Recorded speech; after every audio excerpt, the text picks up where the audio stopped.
first of all, welcome to Thailand. How exciting is this for you? It's really exciting. So it's exactly 30 years since I was last in Bangkok, when I was a backpacker, learning my way in the world. And it's really exciting to be back here representing the Committee to Protect Journalists and talking about the thing that I am most passionate about, which is press freedom. That's really exciting. And since you're the CEO of the Committee to Protect Journalists, can you provide us an overview of global press freedom today and how worrying is it right now?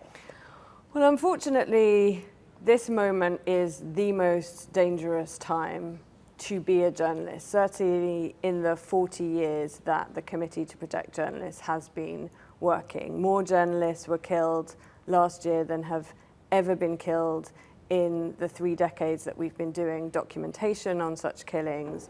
Journalists are being arrested in record numbers. Journalists are being harassed in record numbers. And so being a journalist is more precarious, more dangerous, more difficult than ever. And of course, it's a time when we need journalism. We need fact-based information more than ever because we're being flooded with lies and misinformation and disinformation.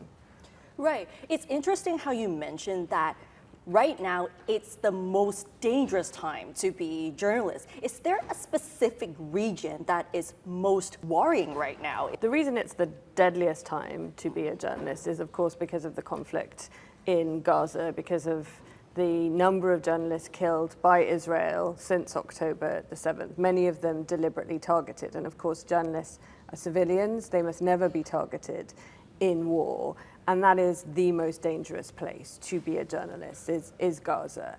But it's not only in war zones that journalists are at risk. Journalists are increasingly at risk in places that are not at war, not in conflict zones. They're being targeted and attacked covering political rallies, for example, and political protests. They're being demeaned and degraded by politicians, those in power. They're being harassed online. So it used to be the case that journalists were most under threat and press freedom was most under threat in authoritarian regimes. And sadly, that is no longer the case. Journalists in democracies, including here in Thailand, are increasingly at risk. Right, and what issues have been contributing to a huge decline in press freedom, whether it's in the US, in Asia, or in other countries around the world? Well, there are a number of factors. So one is the decline that we're seeing generally in democracy and democratic norms.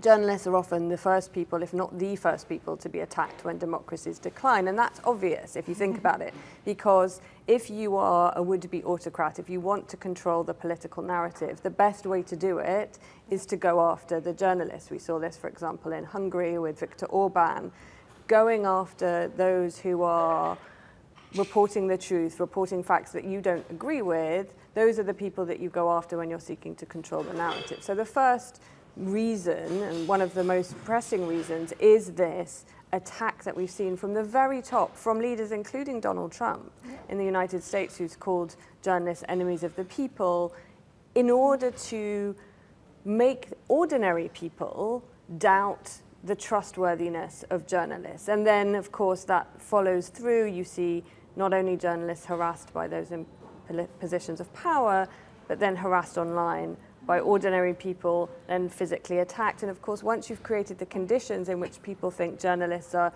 not only untrustworthy, but potentially criminal, potentially even threats to national security, you create the conditions in which it's much easier for them to be actually criminalized, as we've seen with people like Maria Ressa in the Philippines, for example.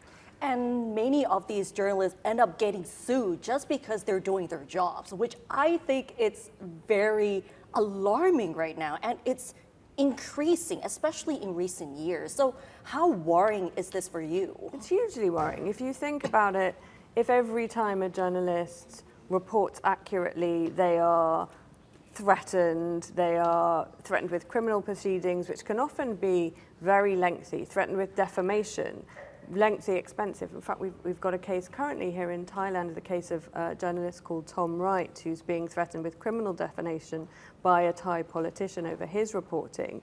When you sue a journalist, it's often a very lengthy, very expensive process.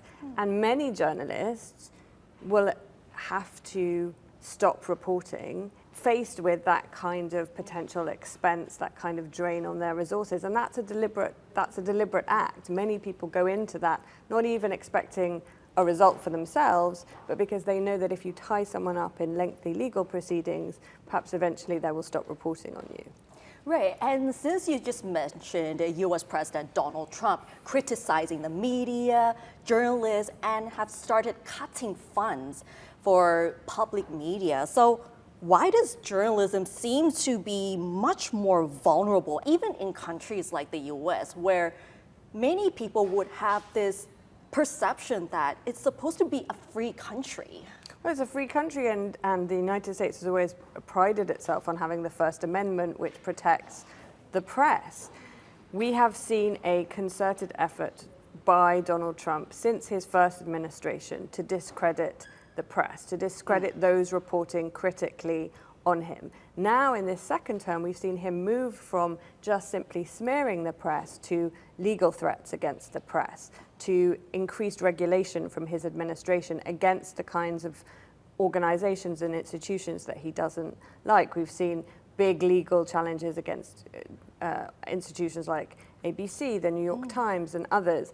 And what, of course, makes journalists increasingly vulnerable in this moment is that we've seen a huge decline in the kind of financial model that used to support journalism. So we're all working with fewer resources and a much more precarious situation. And if you have spent a long period of time creating an environment in which journalists are considered to be untrustworthy, you also don't have the public support. And so that all of those things make journalists and media institutions much more vulnerable, including, unfortunately, in places like the United States. If we have to visualize press freedom in the United States like a line graph, would it be fair to say that the line graph is like declining, like a steep mountain, or how would you describe it? I would say, I think declining like a steep mountain is a very good way of describing it. It is a very different environment now in the United States to even 2016. If I give you a couple of examples, last year was the first time ever that the Committee to Protect Journalists, my organization, has issued a travel advisory for the United States. We usually issue travel advisories when potentially there's a conflict like Ukraine, so that the journalists can be aware of the kinds of risks that they face when going to report in a place like Ukraine, or when we know that there are particular legal threats in a country. This first time ever we've had to issue a travel advisory for the United States because of the increased concern of journalists being stopped at the border, having their devices searched. We've seen journalists attacked by immigration officials covering protests. You remember the protests at the beginning of the year that happened in Minnesota. We had journalists thrown to the ground, people kneeling on their backs, journalists arrested, journalists tear-gassed. We're seeing more and more use of regulation and the use of the regulator to try and go after news outlets that are considered critical of the president. That's a completely different environment. Of course, in the past, we've had presidents who've been critical of the press, who've gone after, for example, whistleblowers, who've sought to control who gets into the White House press pool. But we've never seen anything at this scale in the United States. And what sort of signal does it give to the world, since the US is also tackling the issue of press freedom and cracking down on journalists?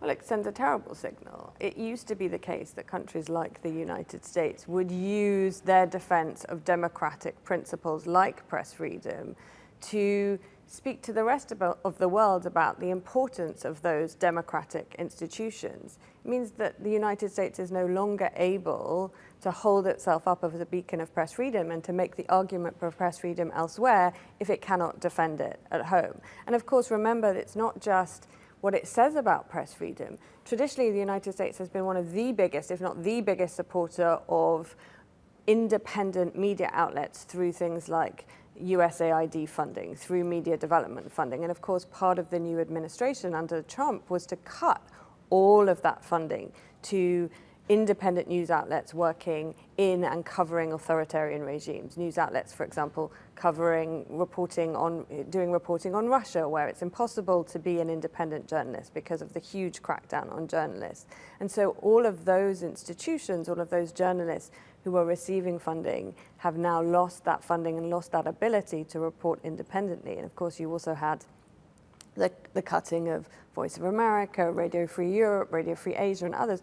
All of these essential voices, independent reporting and journalism that is necessary because in so many countries, independent reporting continues to be so difficult. So how journalists in the US are struggling through this crisis? Well, many journalists are struggling because it's very new to them.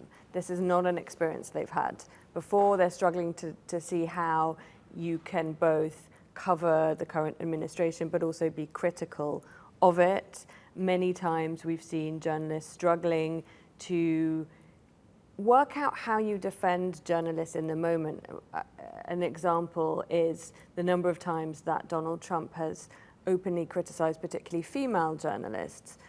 You may remember earlier this year he said to one journalist, one female reporter from Bloomberg, who asked him a question, his response was, "Quiet, piggy." He frequently tells journalists, including CNN journalist Caitlin Collins, to smile. And what we often see is those kinds of very obvious misogynistic outbursts towards female journalists are met with silence from colleagues. And so I think journalists are really struggling to work out how to speak out publicly in this moment, both in the moment, but also generally about press freedom. And of course, many journalists are very, very worried about their own status. In places like the United States, which has cracked down hugely on immigration, journalists who are not American citizens are worried about being potentially evicted for writing critical articles. We know of journalists who are asking for their bylines to be taken off, particularly student journalists, because they fear that there might be retaliation from the government. So many journalists in this moment, I think, are struggling with how to meet the moment, but also continue to do their jobs effectively. Is it fair to say that journalists today are dealing with fear because of the political retaliation or fear of being arrested or killed in conflict zones? Absolutely, journalists are dealing with fear. There are journalists who fear for their lives every day, journalists who are doing incredible work in Gaza, who fear for their lives every day. There are journalists who are fearful because they know when they go out to report, they might be criticized online, they might receive death threats for doing their work, they might face arrest. So all those journalists are operating in an environment of intense fear, and it's most acute for those from minority and marginalized communities, those who have often the least protection, the least ability to fight back because they don't have the resources potentially of a big news outlet, which will have lawyers, which will have safety training, which will have digital security training. Many of those individuals who are working in much smaller community outlets, doing really important journalism, don't have any of that protection. So they are much, much more vulnerable, more likely to be targeted and much more vulnerable. And you just mentioned the misogyny against female journalists, and it's not only happening in the US, but also around the world. So how do you foresee this challenge going forward? Because female journalists are still attacked either by politicians or even like opposition groups or even online, where women are always targeted for the way they present themselves. They're always asked, why do you look so angry or animated when you're reporting such a serious national crisis? Oh, the number of times women journalists are told to smile, it's ridiculous. It's utterly ridiculous. And women are held to an entirely different standard, but they're also much more likely to receive extraordinarily abusive attacks online in particular. So women journalists will receive death threats, threats of rape, their families will be threatened. I foresee that unless we are much more proactive, both as organizations like the Committee to Protect Journalists, but as news institutions to protect those journalists, that will get much, much worse. And of course, again, if the tone is set from the top, if politicians are leading that charge, if they are telling journalists in public, female journalists, to smile or behave or to wear something different, then that creates a cascade effect in which other people feel that it's okay to do the same thing. And so it's really important in this moment that we have solidarity. And I think one of the things that I feel very strongly in recent years is as journalists, we're often told not to make ourselves the subject. You know, everyone else is the subject, but we as an industry are not the subject. And I think that's had two effects. I think one is it's meant that people don't always understand the value of journalism. They don't understand the kinds of work that goes into verify stories, to obtain those stories. And so they don't understand the value and the trustworthiness of the information. So I think that's the first thing. But I think we also have failed to come out in solidarity with one another, to speak out publicly when one of our community is attacked or targeted. And I think we really have to do a better job as a community of speaking up in defense of one another, because journalism is vital. It's really, really important.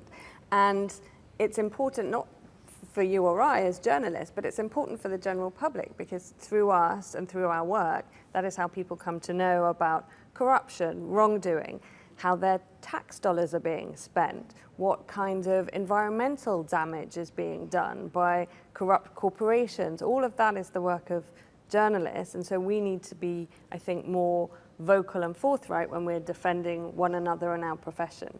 Right, and apart from the attacks against journalists, another threat that we're seeing around the world is financial threats, because many of the big names have started to lay off their staff, whether it's CNN, BBC, or other major media outlets around the world have started to cut the budgets and reduce the number of staff. So how worrying is this right now? Because it seems like we're dealing with digital disruption, but also trying to maintain the momentum of journalism in society. Well, obviously the decline of the financial model that for a long time had supported journalists is extremely troubling, and to see so many journalists being laid off is of course distressing and disturbing.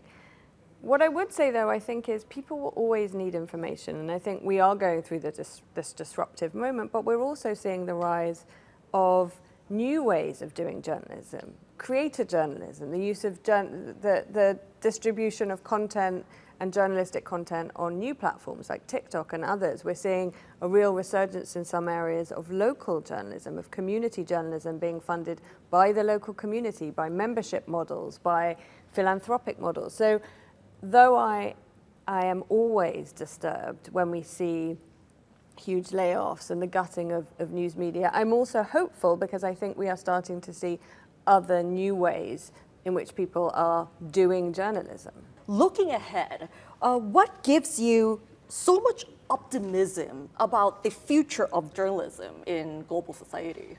I'm optimistic because no matter the threats, we continue to see people coming into this profession. We continue to see people, young people, moving into this profession. We've seen people who are willing to report and go on even the front lines because they know how important information is. They know how important it is to have access to truthful, fact-based information. And so what makes me hopeful is that people continue to do that because they know how important it is. And that's very exciting. Right, but what can we still do to save journalism? Mm-hmm. I think journalism is being saved. It's being saved by the new models that we're seeing, the new individuals that we're seeing, and it's being saved by people who refuse to be cowed, who refused to stop even when threatened with death, threatened with imprisonment, people who believe that the principles of a free press, that the principles of free expression are too important to simply ignore, and that they are worth defending, and some people are willing to defend them with their life and with their liberty, and that tells you something about how important the work is. How can the media actually rebuild trust when the world is so deeply polarized? I think we have to keep doing the work. I think we have to keep doing the work and showing our working. So not just telling people information, but explaining why that matters, explaining how we got that information, why they should trust it. I think that's our job. It's not simply just to sort of say this thing happened, or to go out and put a microphone in front of one person's face and then in front of another person's face and say that's the story, but actually to go out and establish whether it's raining outside, not just simply to ask somebody else. And I think by continuing to do that, by continuing to insist on the importance of fact, act of understanding the story ourselves by going out and doing the work, I think we can help rebuild trust. But that really means not just doing the work, but explaining the work, explaining how we got there. And I think that will help people understand why information matters, why facts matter, and rebuild trust in the profession itself. All right, and one last question. What would be your advice to the Thai media, which is navigating all of these challenges when the whole world is so polarized and so, very negative and hostile? I think my advice would be to any journalist, including in Thailand, is to have faith in the work. The job is to go out into the world and establish what's happening. And I think no matter the level of criticism that you might receive, and no matter the level of antagonism you might receive, firstly, that there will always be others in your corner who will support you, organizations like CPJ, but that in the end, those facts matter, the truth matters, and that is something that we should all cling on to as journalists to give us hope and keep us going. And faith is definitely a key word. All right, thank you so much for Thank today. you. Thank ขอบคุณค่ะ you.